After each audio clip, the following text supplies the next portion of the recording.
The podcast, which you are about to listen to, is an account of the tragedy which befell a group of 3 library staff members, tasked with picking films for each other to view. It is all the more tragic that they were relatively young, but had they lived very, very long lives, they could not have expected, nor would they have wished to listen to as much of the mad and macabre as they were to experience this day. For them, a day at the office became a nightmare. The events of this discussion were to lead to the discovery of one of the most bizarre podcasts in the annals of American history, the Real Opposites Podcast. Hey everyone, and welcome back to The Real Opposites. I'm Aaron. I'm Josh. I'm Tobey. And we are back this episode to discuss the first half of our Matrix Series. Yeah. Quadrilogy. Yeah, quadrilogy. Quadrilogy. I don't think it's a word anymore, okay. but Yeah. So, they made it up for Yeah. the Alien Quadrilogy DVD set. And it was like, oh, people just use it. so this episode we're doing Matrix and Matrix Reloaded. Yes, the first two The films. first two films. Which is an odd way to kind of do this, but Is it? yeah. Oh, okay. You should probably do the first three. All Right, because But yeah, it's like a to be continued yeah, on the second half. Yeah. yeah. But but it'll give you a little gap to like consider what's happening Right, in the true. first two before you go to Revolutions, the third Yeah. film. But yeah, there's like so they were made. First one was made in '99, and the other two were made together as one production, Oh, okay. And That's they why came- they came out. and they came out within 6 months Oh, okay. of each other. And then there's almost 20-year gap Yeah. between that and Resurrections, which will be a lot of fun to talk about when we get to that for me. Yeah. But So what really sparked this is we have talked about it a lot, but I also had a college course that I had to watch it for, so I finally watched it. But I did rewatch it for the podcast as well. so you've watched the movie twice I have in the last few weeks, a month, something like that. like month, if that. Yeah, That's impressive. yeah. That's So- not. It's not Scream Yeah, right. or Yeah, that's not normal for me. a Zac Efron movie or something. No. So, but I mean, one of the reasons we want to do this is I actually really liked the first one. It's so they are like action movies, and normally that's not my thing. There has to be a lot going on, other than just straight action. Yeah, I ended up being pleasantly surprised that I actually really liked The Matrix. yeah. There's a lot going on. Yeah. But there's there a lot is a lot going on. There's a lot of symbolism. There's a lot of hidden meaning. A lot of storyline. I mean, it's not. It is just not a action. Steven Seagal movie. But so I really liked the first one, and I watched the second one last night, and it's still good. I did feel like it had more of the action to have action going on, or the action sequences were just a little too long, kind of thing. They are longer. And that for me probably does it in. Yeah. It's not that I didn't like it though. It's still interesting. I'm still excited to watch the rest. So let's go back to the first one. Yes. What appealed to you about the first one? The first film, is there a specific idea or a conflict or something that you? Well, I mean, when I first watched it, I was going in with a certain mentality anyways, because like we were working on symbolism of those movies, and it was like the Messiah type symbolism. So I was actually paying attention to like things that were going on and what they could mean. Yeah, So I think that also just helped me get into it, because sometimes if I know ahead of time what I'm looking for, then I don't know. I feel like that helps me find those things. Other than most of the time, I don't. if you're really searching notice for symbolism. something Right? as opposed to just being Watching. a passive observer. Yeah, Yeah. very passive observer from my point of view. We've been doing this podcast for like 4 years. I'm well know, aware right? of that. But I think it had a really great story, and the characters are great, the actors are great. I don't know. I think the sequence, like I said, with the first one, the action sequences are kind of short. They're not drawn out. They seem like they have to happen. Like every fight is necessary. Yeah. It's not like they're just out there fighting to fight. Yeah. I felt like everything had a purpose, and I think that's what did catch my attention. Plus, I mean, the story is cool, and they did a lot of stuff. I mean, at the time was pretty cool. Yeah, but it was even mind blowing watching at the back, time. it's pretty cool in the first one. Yeah. A lot of it is really still cool. Yeah. The story is so inventive, and also like by the same like flip of the coin, it's so familiar. It uses very familiar like storytelling devices and like very new and like like it's a really classic Messiah hero's journey story, but it was done really and cool. it's so familiar, and but a new it's skin, done so cool and a new skin that like, and it's so flavorful and full of like the themes that they were going for and stuff. And I've always loved the series, but I think I love it from the I know that you're going to say bleh, but like the Matrix feels love like, story. No, it feels like it feels like the Matrix is anime but real. Yeah, it's a live action it's anime. a live action anime. I figured you were going to say the love story since you said I'd be like, I don't know if this story is true, but the famous like Joel Silver story, right, is that they took Ghost in the Shell to him and said, we want to do this but real. Like the Wachowskis. Yeah, the Wachowskis. They showed him a bunch of some anime, like basically just the kind of like the style of the action, and the way that I think, especially to kind of explain bullet time. Right. You know how, in an anime things will slow down and you'll enter this other realm of thought and like where your thought is faster than reality, and it just And I mean, certainly there are. I mean, I think that's why he just to try to, because I mean, it was a hard thing to wrap your head around if you're trying to sell the movie, and so I mean, they wrote the script in the mid-90s, and no one's seen anything. And it was really hard to get a studio on board. Nobody really understood the script, or what they were trying to do. So, they had these amazing, beautiful storyboards. Like usually storyboards are kind of crude, but this is like a comic book. Like so, that's what the main thing they used to kind of sell the studio on. What this movie was, and it's I mean, it takes a lot. It certainly inspired a lot from like Ghost in the Shell, Neuromancer, the William Gibson. So there's a lot of inspirations, just similar. The best comparison is like Star Wars. Star Wars has all these influences from Kurosawa to westerns to, of course, the Joseph Campbell hero's journey, and just like things that are embedded in our consciousness from a very early age, and gave it a new, fresh skin. Right. Like there with Star Wars, you're coming out of Vietnam and out of the space race, right? The 60s and early 70s, and so it's set in space, and it's kind of, there's a Vietnam allegory when you get to the Endor, where this little band of teddy bears are beating the guerrillas are beating the empire with all the technology, but in here in 1999 with all the fears over the like continued technology overwhelming us, fears, and then Y2K and everything, this really it speaks to the time, and it speaks to even more so now. At this point, it looks prophetic. How ingrained, like the Matrix can represent, like the Matrix itself can represent a lot of different things. And I think now the Matrix represents in large part, beyond just technology, it represents the control that media, and especially social media, has over our lives. Like what's the first thing you do when you wake up is you pick up your phone. Immediately the control is already there, even if it's just to check what time it is or something. Right, exactly.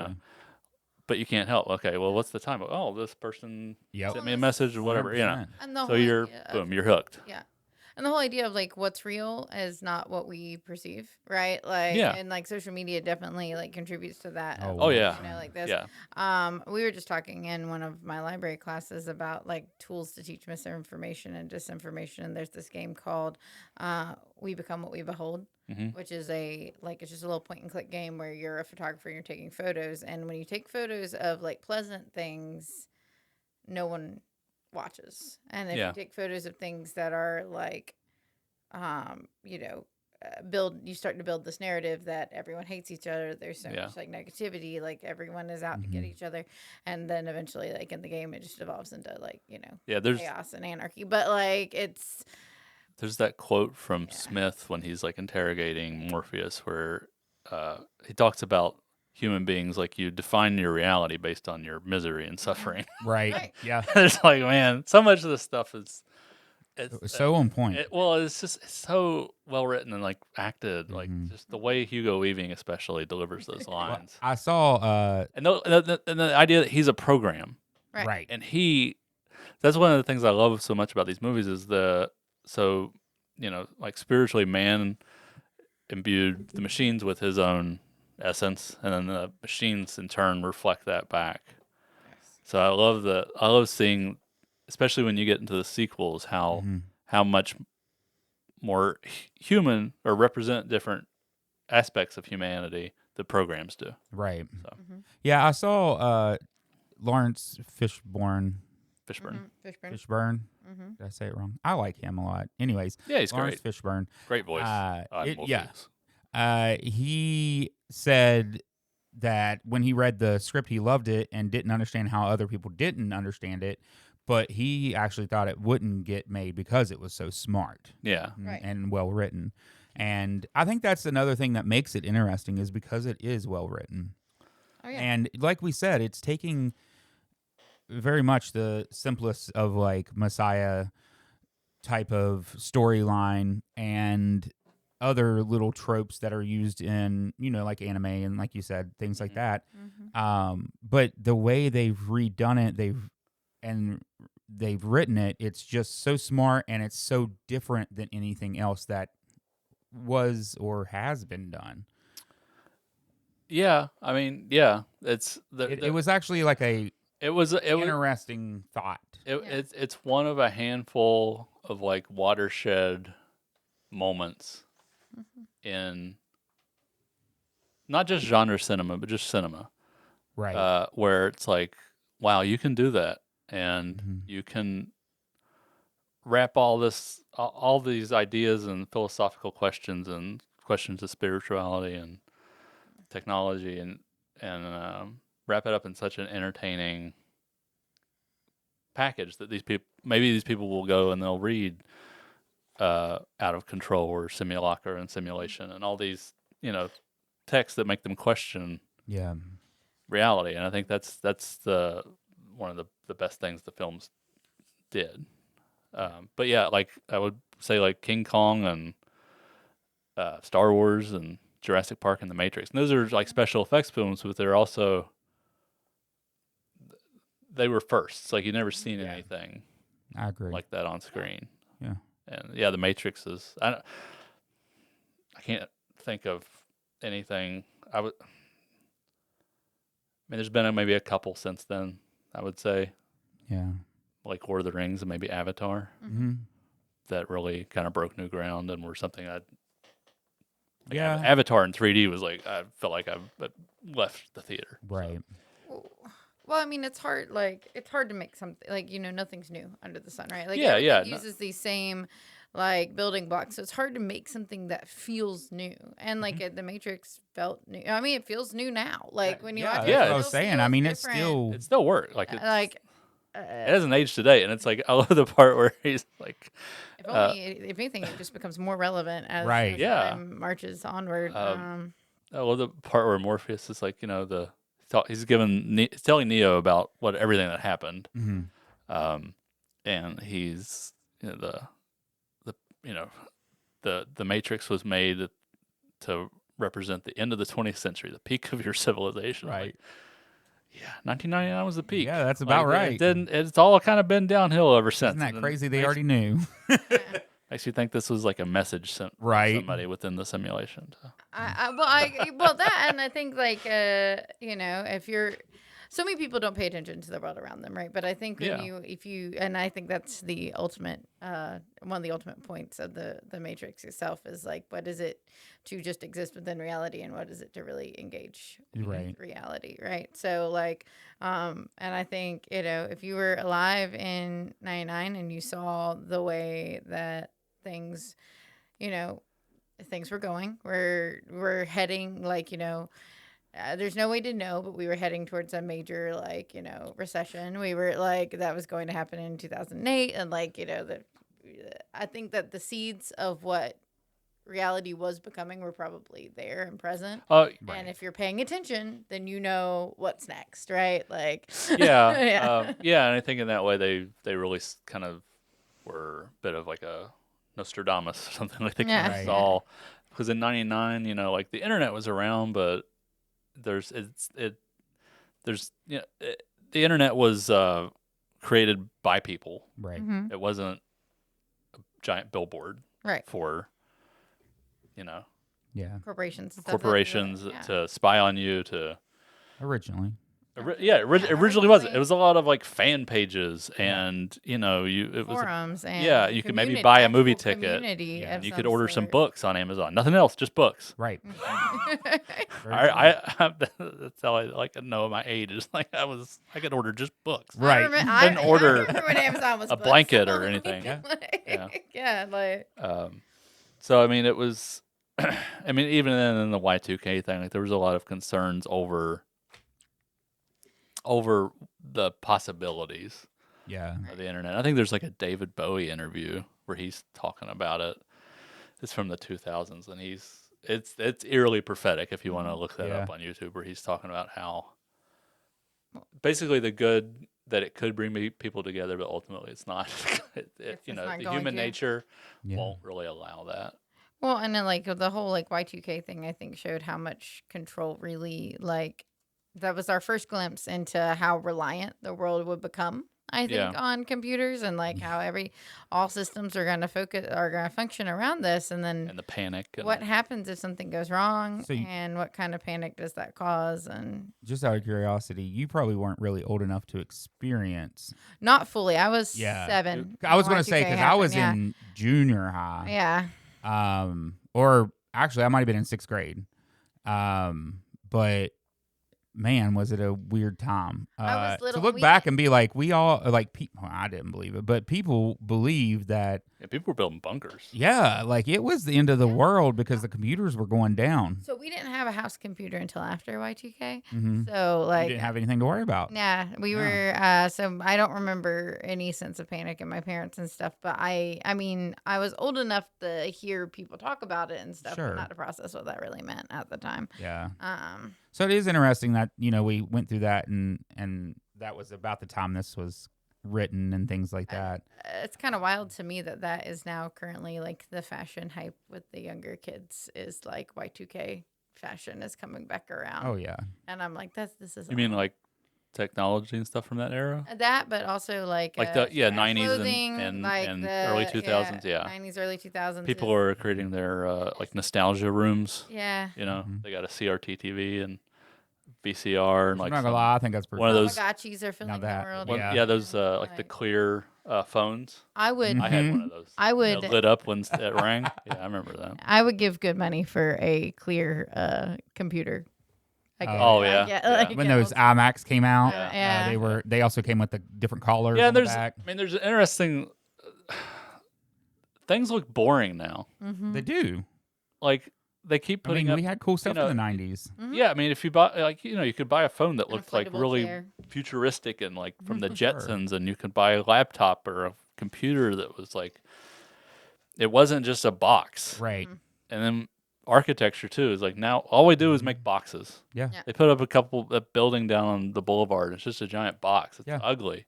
Mm-hmm. We don't. More and more, we're just it feels like This is quick and easy to make, and That's it doesn't what it is. Yeah, It's a we're just- society that's quick and easy. we're just confined in a box. Yeah.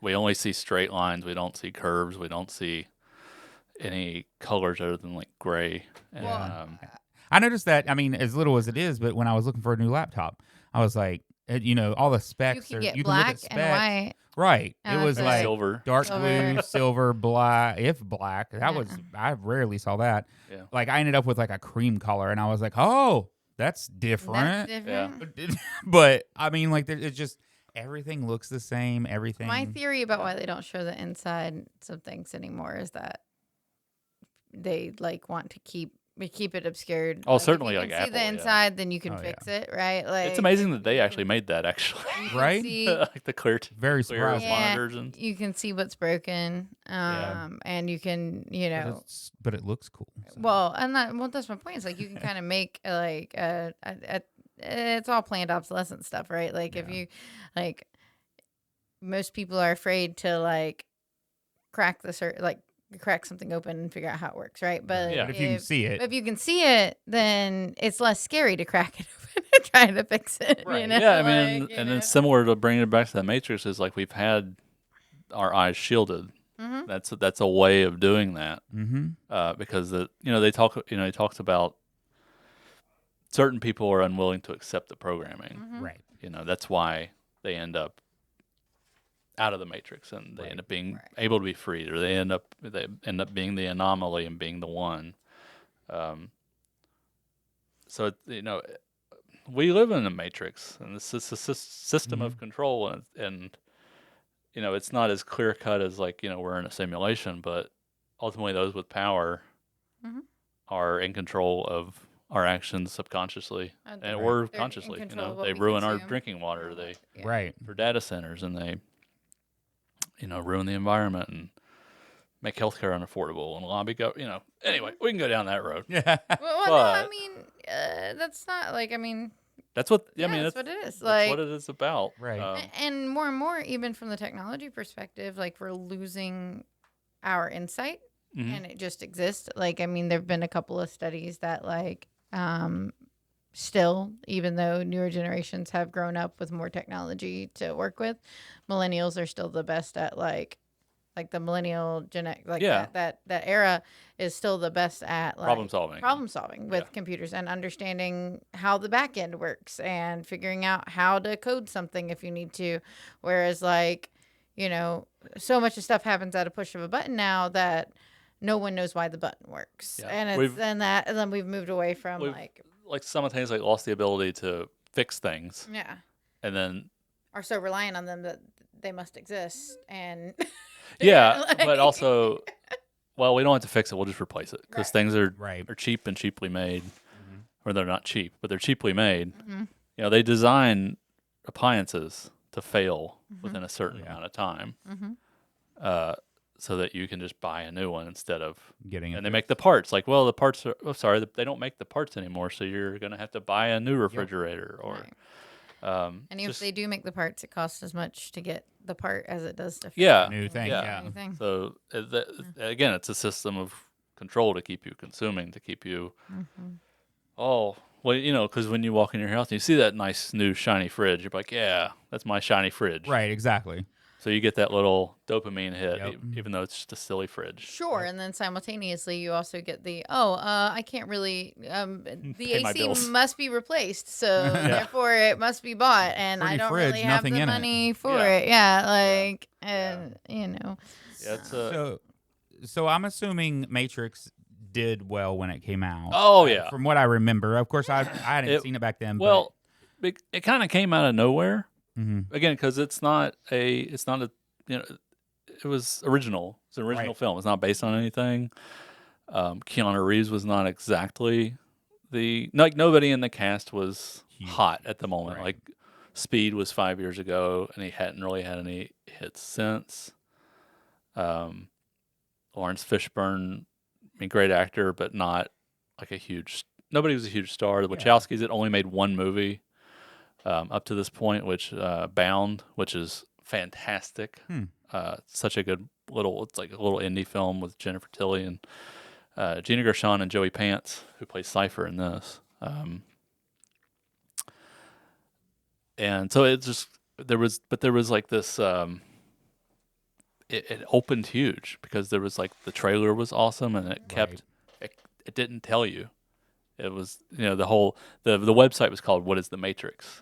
So all the marketing was like, You had to man, watch the you movie saw to find saw out. like little clips of like the bullet time, and you saw little Yeah. clips of like, what the hell is that? Like Yep. that. What is going on? So I remember going to see it opening day with a buddy of mine, and just like our brains exploded. Yeah. I don't know what the hell had happened. Like, sure. what was that?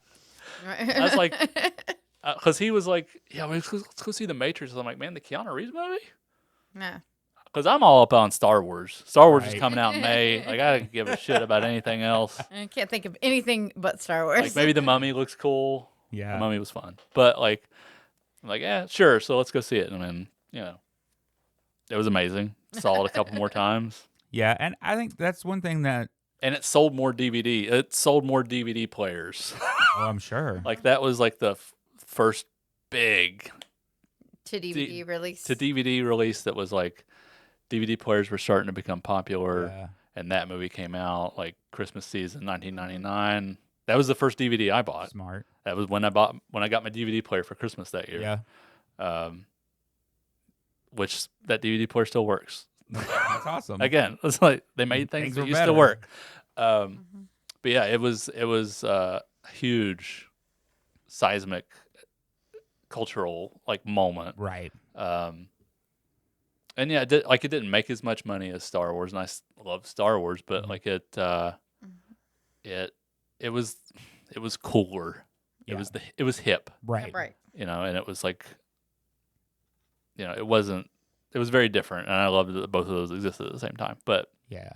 yeah, it was a big deal. That's one thing that I thought of while watching it is just the fact that, I mean, it seemed so different when I was watching it, and that's, forever 26 years later. Yeah, It just to imagine watching it back then would have been crazy. Oh, yeah, it I was- could not even imagine because there were parts, like I said, I said it off air to you, but there were parts of it that still caught me off guard, like the bug going into him. all into his belly button. Yeah. yeah. And like I just didn't expect that, and it was done so well, and there were just parts that did even make me cringe. I was They- like, oh, okay. They do such a great job up front, like Mhm. making you question what the hell this movie is. And what reality is. And then the moment he he takes the pill and the like liquid metal, whatever Mhm. mirror kind of goes. It looks like liquid metal, but I Yeah. know it's the mirror. Mm-hmm. Goes down his throat, and then he wakes up in a power plant of Right. other people in pods, and you're like, what the Yeah. is happening. is happening to this? Yeah. Like it's one of those. It's like it's always fun if like nobody's ever seen the movie to show them the Matrix. Yeah. because hopefully they don't know anything Well, because other things because end it's up. such a great surprise. I mean, like you're saying, other things end up referencing it, and people then things have tried to do with the Matrix, but I don't think anything's ever been successful in like No, there's a lot of- really conveying like obviously the Matrix pods show up in Futurama, but like Yeah, it's yeah. not like it's just a little reference like here or there, but it's like this. Nothing has the Matrix, though it is like super fantastical, feels so grounded and real Yeah, and like in a way like the whole idea like, oh, we can like brain jack in and get like learn kung fu is obviously that's very wish fulfillment. tantamount to magic, but like but it doesn't feel like magic, like it Yeah. feels believable in the setting, and it's like I said, everything is so familiar. The image, like the imagery, is familiar too. Like when you're talking about the pods, it's like it's very birth coded. Like, Yeah. Oh yeah. I think I saw in the It's even trivia, got, like, a Matrix is biblical, Yeah. from like the Roman or Greek word for womb. Yeah. So this idea that like people want to stay where it's warm and safe, Mhm. and it takes a lot of growth to break out of where it's warm and Yeah. safe. I think they say that's one of the powerful things when he finally meets the architect at the second movie. He's like, most people choose to be here. Yeah. Like, Yeah. most people don't want to face what's out there. Like, Well- that's not an easy life. That's what Whereas that's what the the- architect says. Yeah. Um, I think that's what the architect believes. I think it's what he believes, but architect is utilitarian. Right. Like he doesn't understand human emotion. He doesn't understand. So like he can say that, but ultimately they don't if they're not aware that they have a choice, then they don't have a choice. Right. Right. But kind of going back to the movie itself, the only thing that Hollywood took from the Matrix was like bullet time. So for several years after that, it was like, can we put bullet time in this? Can we do something like some slow mo? And then and of course like the martial arts, Right. the wire fu, because the Matrix came out, and then they did stuff like Romeo Must Die. So Jet Li kind of became a American action star for a little bit, and so it was a lot of wire work. The Charlie's Angels movies used a lot of wire work. Like that's the main lesson. Nobody was like, that's a really good script. We should write an original script. Well, if we tell a really good story. Yeah, and maybe we can have some cool special effects, but we need to no. They didn't learn that. Right. No. So kind of like going into the because I talked about the architect, kind of going into the second movie a little bit. Did you happen to notice during that interrogation scene? Well, you wouldn't have noticed, but thinking back, you hadn't seen the second one, but the introduction of that scene after he gets captured, there's a slow zoom in, and you see this wall of TVs. Right. After seeing was there a part in the second movie where you're like, oh, like thinking back to that, that's the architect's room that you're seeing. Oh no, I didn't. It's really cool when you go back and you watch these movies over and over again. Yeah. Like I have. No, I didn't think of that. Yeah, it's just there's little things. that are interesting, but So like Reloaded's 4 years later, and of course the first one's such a huge success, they immediately are like working on the new make one. more of those. Making more of those. But they had already had like an idea of what they It feels wanted like to do. they knew what story they were going to tell. Yeah, at least with these three. It's similar to Star Wars. Like you can watch Star Wars and it's a like the original Star Wars, and it's a standalone movie. It's beginning, middle, and end. And Matrix has a beginning, middle, and end. For sure.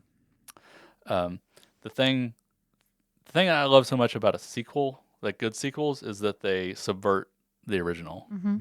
And for me, Reloaded's like one of the best at subverting everything you knew in the original. Because I mean, the first film it's very straightforward. Right. It's very obvious. Machines represent control. Control is bad. Right. That's about as far as it goes. And you have he's the chosen one. He's that, and it works, and it's amazing. Yeah. But I feel like if you just stop at the first one, just like if you just stop at the first Star Wars, there's a lot more going on, Right. Because it's not that simple. No. Well, the whole idea, and that's one of the things, like when I first watched the Matrix movies, that got me. The whole idea, the chosen one is a lie. Like the chosen one is a tool of the simulation itself, and the idea that your future is predetermined, while you have a choice. What choice is ending humanity, right? And and how do you see your way out of like that moment? And this whole idea of like, once you accept, which I think at some point he accepts that he's the chosen one. Once you accept that you're the chosen one, what does it mean to find out that like you're not your destiny is not what you thought? Your destiny is not to free humanity. Really, it's to maintain the system that you've been fighting against. And the prophecy is a system of control as well. Right. Yeah. Yes. I mean, aren't all prophecies a system of control? They are. I like that. I mean, ultimately, like the whole chosen one thing is. I mean, he's just an anomaly in the system. It could have been anybody. Sure. That for whatever reason, because man made the machines, and there's an inherent humanity in the machines, that there's going to be that one anomaly, or when we get to later on, 2 anomalies, maybe 3, if you think. It depends on how you look at it. But yeah, like, and you were mentioning earlier on about the how the action, as far as an action film, like they're longer in the second one. Yeah. So the main like kind of complaint of the second one is that you get very long philosophical discussions Mhm. and a very long action Action sequence, and it kind of like there's a rhythm to those, and that can, for some people, I guess, get tiresome. Like if you're like the first film's very easily digestible. Right. The second and the third films are not. Like Right. they're very. They hit you with a lot of information. They subvert what you thought you knew from the first movie. It's not just. It's almost like they're like, he's like, see, we can do this. This is a Right. longer fight sequence. This is a bigger. Now there's like 100 Smiths. Yeah. And we didn't have any car chases, so now we have like a 15-minute car chase. Right. And we built a whole mile of highway for this. That's wild. And so they're just like really flexing, like, Yeah. we're gonna give you all that more, like the bigger stuff you want in a sequel, but we're also gonna make you think twice as hard. Well, and it's like Right. while you're recovering from the information that you've just been Yeah. given, right? Like, so you're trying to process that, and then you're pushed into like this like super like senses assaulting like action scene, and then not Yeah. in a bad way. Like I think, They're yeah. I think it's very intentional. I think it's very much putting you in the place of the character, like trying to process, because Neo is also receiving all this information, right? Yeah, Like, yeah. He's also processing this and fearing for his life and having to fight, and Everyone he loves is like at everyone risk. he and- loves is Right, at yeah. risk, and so the idea that the idea that like you as an audience member are sitting here having trouble processing this with all that is going around you, like from a sensory perspective, right? And it's like it definitely amps up the feeling of like being in Neo's shoes as you like, Yeah. because Neo is the thing about the Chosen One narrative is that it is best when the Chosen One is an everyman, right? Like Yeah. Neo's just a guy. He's just a guy. Yeah, right. He had some interest outside the norm. He's a hacker, and the idea that the Chosen One is anyone is Frodo Baggins, is a sand farmer on Luke Skywalker. Green, Yeah. is Luke Skywalker. That's The what call to adventure. that's why those you know? stories appeal to us, is Yeah. because any day that could happen, right? And you could be called away into something fantastic, or in this case, objectively horrifying and hard to deal with, and Yeah. but important nonetheless. And it's You're not going to meet like a plucky Wookiee and his yeah. pirate co-pilot and like some droids and No, everyone's dying and starving on the edge. yeah. On the Humanity's edge of a desert enslaved world. in Humanity's a computer enslaved. program, and you eat slop in the real world, and Yeah. you live near the Earth's core because the rest of the world is cold from nuclear annihilation, and it's a bit of a downer. Yeah. And but that's, I think, with me for the second one. I mean, it was still good. It still had a good storyline. But I did take that whole thought of like, it's long. Like this is long, then this is long, like you were talking about. And I think because the action scenes were so long that I started like picking them apart as well. And I feel like the special effects just weren't as good, or I just didn't notice as much because the action scenes weren't as long in the first one. Mhm. But I felt like I could tell every time it was green screen or they were on wires, and I just felt like it was very obvious. That would be my only complaint really of the second one, is that. Well, I think they're certainly you're supposed to be able to they're supposed to be doing things that are unbelievable, right? And there's Yeah. a level of like letting you behind that curtain so that you can see like this shouldn't be Maybe it's- possible or oh, real. okay. well, I mean, they're going so much bigger. Right. Right. Like the fights are so much more elaborate. Right. Even like the small fights. Like I feel like they warm you up with that little fight Neo has with the agents at the start. Right. And that's something you would have seen in the first movie. Right. Like Right. it's kind of close quarters. There's only a few participants, and it's pretty cut and dry. True. And then you start getting much more elaborate when you get to the Burly Brawl, the one with all the Smiths and then the Chateau fight, and so I will concede they're pushing the technology probably a little further than it could go at the time. But at the same time, I like, especially in like the Burly Brawl, it's like if you I've watched the sequence a lot, and when you get to a certain point in the sequence, it's like it reaches absurd level. Like Right. they start implementing. Okay, here's a CG shot. where Mhm. everyone's CG, and then they'll cut back, and then they'll cut back, and then eventually Neo's on a pole like running around Right.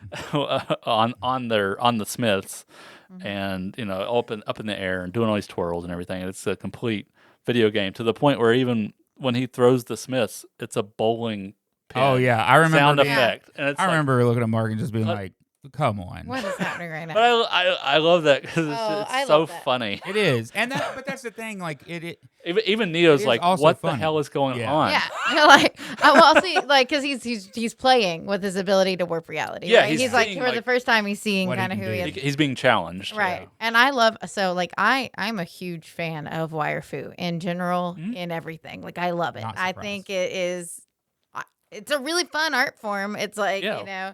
you can take things from the mundane to the fantastic and like kind of push the bounds of humanity, and it's like it's really technically difficult to do and make Very, yeah. believable, and like this is I mean This is about as good as it gets. Yeah. As far as, like, and especially in Western cinema Yeah. for this. Like, yeah, I mean, even in I've seen a good bit of Mhm. how would you say it, wuxia, yeah, yeah, and they don't look like they're floating right. here. In a lot of those movies, They're floating. yeah, and it's like, well, are you flying or are you like jumping really high? And it never really, but I don't know. In the Matrix films, there's a tactile sense that they are Grounded hitting feeling. things and Right. they're planted on the ground and then they jump. Like there's a physical sensation that I don't really get in a lot of those. I would say like something like Iron Monkey's really good, has Yeah. that similar, but that's also Yun Wu Ping who did the choreography for the Matrix films as well. I think a lot of the Wuxia, they're floating because they're meant to be like mythical creatures, Yeah, essentially. yeah. Whereas in this, like that's not the feel we're going for, Yeah. right? But I think that feel is so ingrained in like in like Chinese and Japanese cinema that like these people that are able to do great acts are unnaturally graceful, Yeah. and this is much more grounded in like what is it to showcase this as power Yeah, and yeah. like physical and taking up physical space in a way that like because you don't want this to look magic, you yeah, want it to look believable within. It's kind of like a middle ground between like Yeah. American fight sequences Mhm. and Yeah. Chinese, Japanese. It makes it very yeah. believable. But like I said, I love wire work. Just because it's, I mean, I've seen it done And- on stage and in person. Like it's hard and it's neat to see done well. And the way I always think about the action in these movies, I think I mentioned in the Hero podcast, is like Mhm. if you think of it as like part of the reason they go on so long is it's like a question, like a problem is trying to be solved, especially in the fight Right. sequences. So Neo is trying to solve the Smith equation, and he's doing it with his fists. Yeah. So like that's like if you just like looked at the code, like when they look at the code, Mhm. that's what they're seeing is just an equation that needs to be solved, and they're Right. not. Well, if Like- I guess that does make if sense. this Yeah. was an anime, there would be dialogue, like right, like that is I'm glad going there's on not. during. I'm glad there's not, but I mean, Yeah, but they show that within the action of the scene, right? Is that Yeah. like the things that they don't need said because you're able to physically embody it so much better as a real person in the Right. scene. But it's very clear, like by their facial expressions, by the way they're moving around each other, that they are Yeah. figuring each other out. And I think that is, you have a long fight sequence because of what you said. There's a problem to be solved. There's something that needs Yeah. to be there's a worked conflict. out. There's a conflict, and that conflict is being solved like physically, but it's also obviously in the context of the Matrix. There's someone behind a screen watching it be It's just like laid out in code. It's neat. like with Cypher in the first one. He's just like, I just see redhead, blonde, Right. and Yeah. I don't even see code anymore, which is kind of fascinating when you Interesting, think yeah. about that. It's just like another way of reading, of visualizing Right. the world. But yeah, and like, like as far as the action goes, like it's some of the most clearly photographed and choreographed fights. and Yeah. action scene. Like you're never like the spatial awareness is always there. Like you always know where everything is, what's going on, how far away they are. That like it really helps to bring the viewer into the sequence. Yeah. But Well, like I said, I mean, that wasn't enough to make it not something I don't want to watch the rest. You know what I'm saying? yeah, And hearing you talk about it, like I could see why they went big, and it does add some depth to it that like he's figuring it out himself, and some Mhm. of the stuff is ridiculous, and it's meant to be ridiculous, Yeah. and things like that. So that is a different way of looking at it than just last night when I was like, oh, okay, this is where we're at. Well, Neo's So whole thing, the reason that he is like the chosen one, is that he has within him, and anyone Some could have kinda- it, the ability to control the Matrix, like in a way. So, what is it when you discover you have godlike power? Do you immediately go to godlike levels, or do you throw a person like a bowling ball? yeah, Yeah. Like, you know what I mean? Like how far you can how push far it. can Right. you push it? Like, because you don't know. Like, yeah, you that's know? true. Well, he knows that he hasn't seen Smith since the last film, so he's just like, well, last time I just like blew you up. So Right. Yeah. he's like, I'm sure the first one comes around, but he's doing that. He's putting his hand in him and like turning him into. Mm-hmm. He's like, oh, what's this? And Yeah, then immediately is like overwhelmed by dozens of Smith. Smiths. yeah, And I just Which- love the bit where he just flies off, and they're just like, yeah. I liked towards the end when Did you know he could do that? yeah, when what's her name's dying and he reaches into her chest and like starts her heart Restarts again. to hurt. Mhm. Yeah. Oh, that was really cool. Mhm. You Yeah, just I- said reaches in, and it reminded me of that. Oh, and I was yeah. like, I love that. Yeah. That no, was- but that I was mean, cool. that's an interesting thought, because has he kind of learned that it is very similar to what Smith is doing? Right. Everyone, you'll get to the next film, but he's doing that to the whole Matrix. Mm-hmm. Smith becomes a virus that's taking over everything. Like the whole Matrix. So it's interesting that I never even thought of that before. That Smith's doing that to take over everyone, Mhm. and Neo is doing that to bring back life. Right. Mm-hmm. So I like that. I Yeah. never even noticed. See, that's the thing. Like, I didn't even notice that when I was watching the movie, but Yeah. you say it, and I'm like, oh yeah, I like that. I thought it was- But yeah, I've always loved that the little sequence, like Neo, because ultimately like, at the end, we're kind of back to the problem of choice. How much of it is choice, and how much of it is control? Mm-hmm. Right. And early in when he meets the Oracle in the first film, there's she tells him to look at the sign Mhm. over the doorway, Mm-hmm. which I think it's Latin for "Know thyself." Right. And she tells him in this one, it's all about, you've made the choice. Right. You just have to understand why, and You have to live with it. Mm-hmm. that's what anybody going through a journey, like understanding why you make the decisions you make, and it's not you're not beholden to your upbringing or your that you're just this way. Like you Right. have You have choice, and you choice. have authority to understand why you feel this way, and Right. to change. And I love that, like Neo's choice is either the architect gives him in the second film is either to redo, basically reboot the Matrix, Mhm. destroy Zion, all that, which is just but preserve humanity is essentially the choice he's offered, is that you get to pick people to live. You get to pick continue 23 on people to in live, yeah. Zion, and then humanity outside the Matrix continues to exist, which I think it's important that he chooses the person he loves over the future. well, but he's also because that represents just another form of control. right. Yeah. Right. That's servitude. It's Right. not. Yep. There's no choice there. Just using him Right. to do. Yeah. Yeah, next thing, because yeah. the machines, at least the architect, can only see. He's Mhm. utilitarian. He can't see more You than. can only see the binary. Yeah. Mm-hmm. So he chooses Neo, and even the architect says, "I see it already. I see it in your, your reactions, that you're going to choose love and duty, because they showed previously that he's, every opportunity, like he'll choose the greater good. Mm-hmm. He'll Right. choose to console the people when he gets to Zion instead of spending time with Trinity, which he really wants to do, and when he kisses Persephone to get to the Keymaker, like, which is like, it's rough kissing Monica Bellucci, but like, but that's duty, to Right. so they can get to the Keymaker, and Something that has to be done.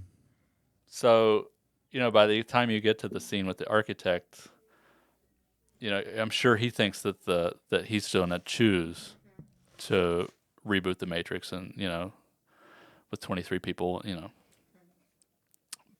but he doesn't, and he Right. chooses Trinity, he chooses duty, because he's starting to see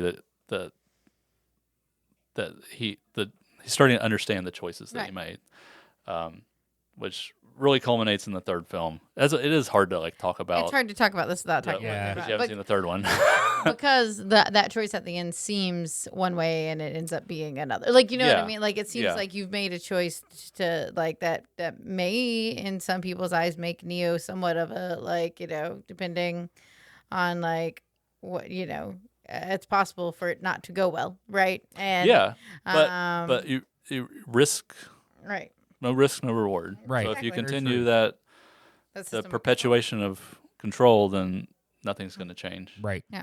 And that's what I love that the second film does more, you know, over the first film, is that it just complicates that choice, because in the Yeah. first film it's a prophecy, and the prophecy is true, and he's the one, and we can all go enjoy some sludge in Zion. Right. You know, we'll free all the people, and yeah. So I'm really curious to see what you think of the third film,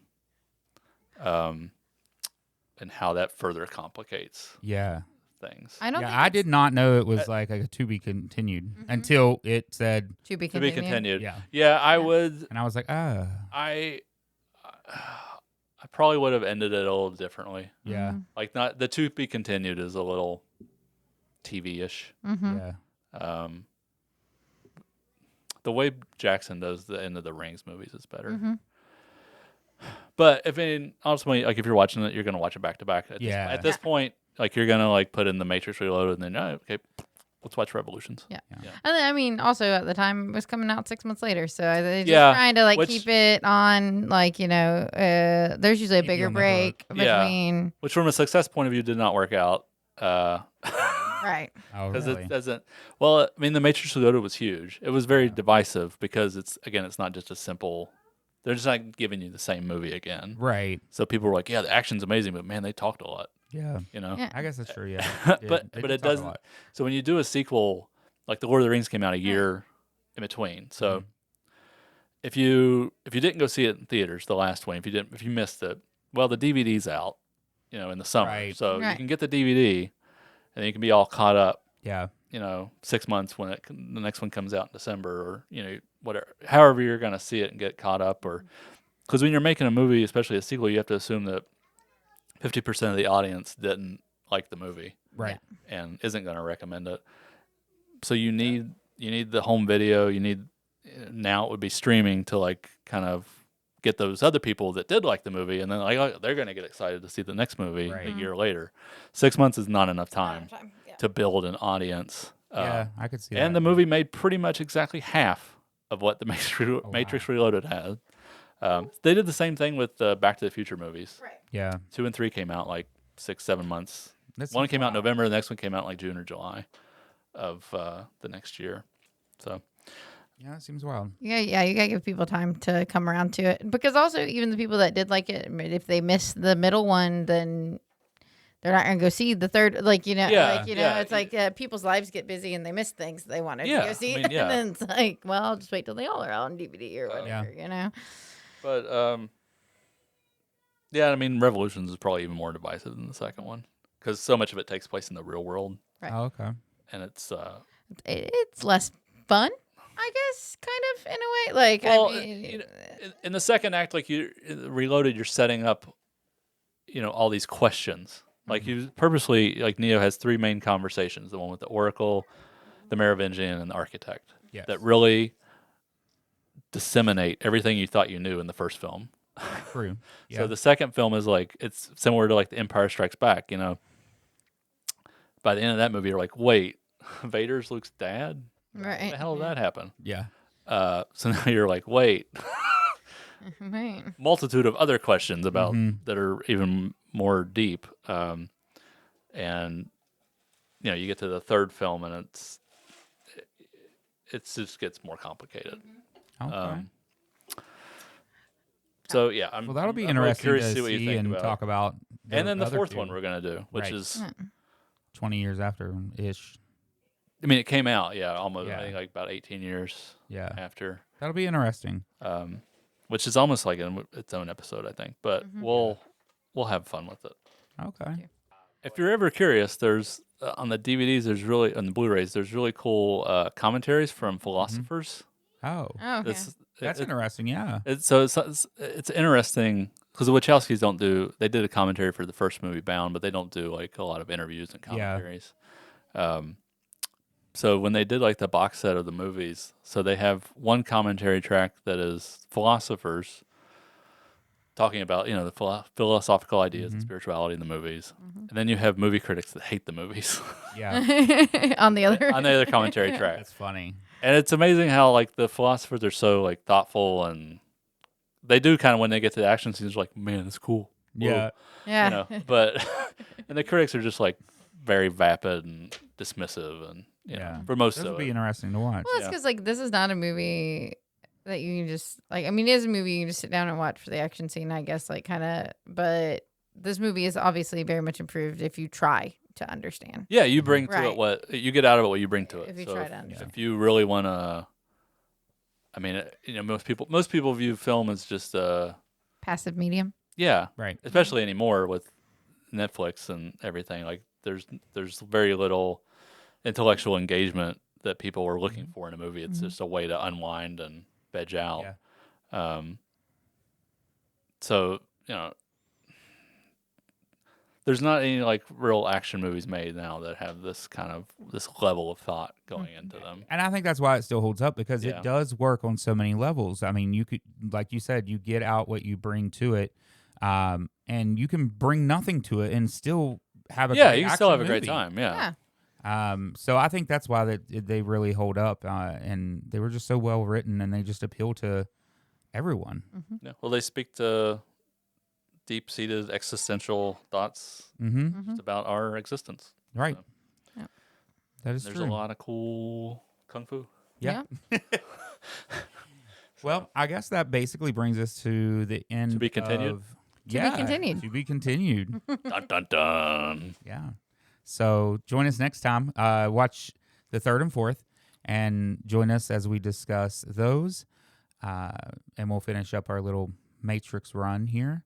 But until then, I'm Aaron, I'm Josh. I'm Toby. and this has been The Real Opposites.